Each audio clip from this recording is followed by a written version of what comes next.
Tu vois, aujourd'hui on parle beaucoup de stress, mais souvent de manière assez superficielle. On parle d'organisation, de charge de travail, de mindset, mais beaucoup moins de ce qui se passe réellement dans le corps. Et quand tu es entrepreneur, tu peux être en état de stress chronique, sans même t'en rendre compte. Parce que tu avances, tu fais ce qu'il faut, tu gères, et tu t'habitues à cet état. Tu peux même penser que c'est normal, alors qu'en réalité, ton système nerveux est en tension permanente. Et le problème, c'est que cet état devient ton normal, ton état normal. Aujourd'hui, je vais te partager 5 signes très concrets qui montrent que ton système nerveux est en tension et surtout des choses simples que tu peux faire dans ces moments-là.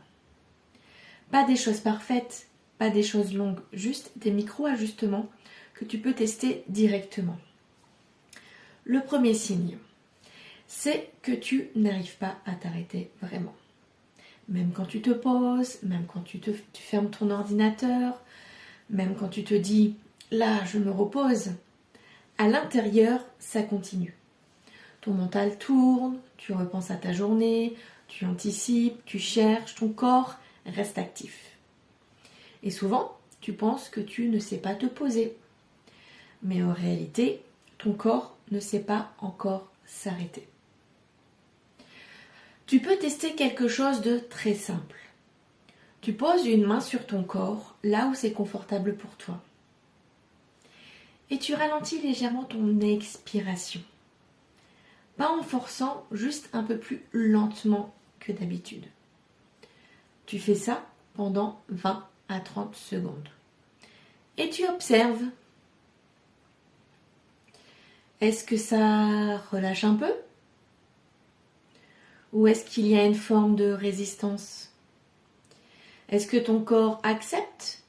Ou est-ce que tu sens que ça tire, que ça bloque, que ça peut repartir, que ça veut repartir? Ce que tu observes là, c'est précieux. Le deuxième signe, c'est que tu enchaînes en permanence. Tu termines quelque chose et tu passes directement à autre chose. Sans pause, sans transition. Comme s'il y avait une urgence invisible. Et même quand tu pourrais t'arrêter quelques secondes, tu ne le fais pas.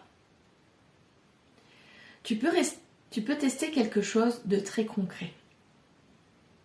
La prochaine fois que tu termines une tâche, tu ne fais rien pendant 20 secondes. Juste ça. Tu attends et tu observes ce qui se passe en toi. Est-ce que c'est confortable? Ou est-ce que c'est inconfortable de ne rien faire? Est-ce que tu ressens une impatience, une envie d'y aller, une tension? Ce moment-là, il est clé. Le troisième signe, c'est que ton corps reste tendu. Souvent, tu ne t'en rends même plus compte. Tes épaules sont légèrement contractées, la mâchoire serrée, la respiration un peu courte. Ce n'est pas forcément intense, mais c'est là, en fond. Tu peux faire un micro-ajustement très simple. Dans ta journée, plusieurs fois, tu prends juste 10 secondes pour relâcher volontairement ta mâchoire, laisser tomber tes épaules et reprendre une respiration plus ample. Et ensuite, tu observes. Est-ce que ça reste relâché? Ou est-ce que ça revient rapidement?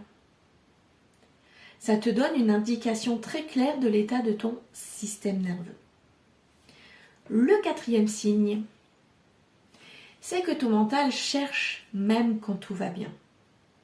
Il n'y a pas forcément de problème concret, mais ton cerveau continue d'analyser, d'anticiper, de chercher ce qui pourrait ne pas aller.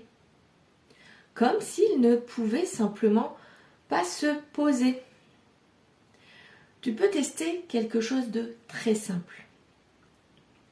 Pendant 30 secondes, tu observes ton environnement. Pas en analysant, juste en regardant, en écoutant. Tu regardes les couleurs, les formes, les sons autour de toi.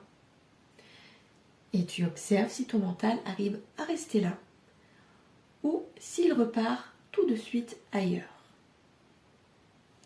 Le 5e signe, c'est cette fatigue mentale constante.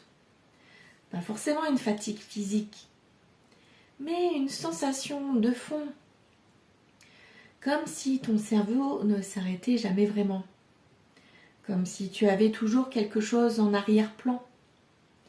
Et même quand tu te reposes, ça ne récupère pas complètement. Tu peux faire quelque chose de très simple. Choisir un geste du quotidien, comme boire, marcher ou poser quelque chose, et le ralentir volontairement. Juste quelques secondes. Et tu observes ce que ça crée. Ce que je viens de te partager, ce sont des choses simples. Et tu peux déjà sentir que ça agit un peu. Mais si tu es honnête avec toi-même, est-ce que ça tient vraiment dans la durée? Ou est-ce que ça revient? Parce que souvent, ces micro-outils apaisent sur le moment, mais ne transforment pas l'état de fond. Et c'est là que beaucoup de femmes pensent qu'elles font mal, qu'elles n'y arrivent pas. Alors qu'en réalité, ce n'est pas un problème d'outils. C'est juste que ton système nerveux est en tension depuis longtemps, très longtemps, et que ça demande autre chose pour changer durablement. Si tu te reconnais dans ces signes, tu peux écrire stress en commentaire sous la vidéo. Et on en discute ensemble. Je prends le temps de lire et de répondre à chaque commentaire. On se retrouve dans une prochaine vidéo. À bientôt.